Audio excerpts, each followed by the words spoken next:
Toute conception erronée sur la vertu protectrice du sang de Christ peut avoir de très graves répercussions, puisque les fidèles peuvent se persuader qu'ils sont à l'abri des atteintes de Satan, quelles que soient leurs conditions individuelles vis-à-vis de Dieu, alors s'ils ont donné prise à l'adversaire, même sans le savoir, ils sont au contraire très exposés à ses coups. Une autre erreur courante, c'est qu'une saison d'attente doit précéder la descente du Saint-Esprit. Ici encore, nous trouvons des expressions, des théories qui égarent le chrétien et ouvrent la porte à toutes les séductions de l'ennemi. Si nous voulons une nouvelle Pentecôte, il nous faut attendre comme le firent les disciples. Tel fut le mot d'ordre que se passèrent les fidèles en s'appuyant sur Luc 24, 49 et Actes 1, 4.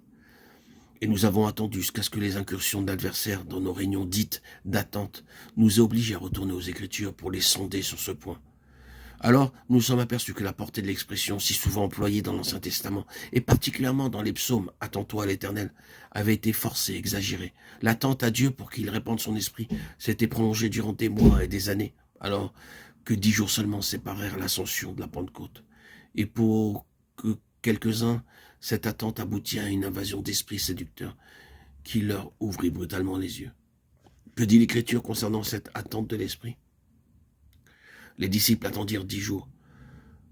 Mais nous ne voyons pas qu'ils attendirent passivement. Au contraire, ils s'adonnèrent à la prière et à l'oraison, jusqu'à ce que le temps fût venu de l'accomplissement de la promesse du Père. Cette attente que recommande le Seigneur, Acte 1.4, n'est plus observée sous la dispensation chrétienne une fois que le Saint-Esprit est descendu. Nulle part dans les actes ni les épîtres des apôtres ne recommandent aux disciples d'attendre, au contraire. Ils emploient en toute occasion l'expression « recevez », Acte 14.2.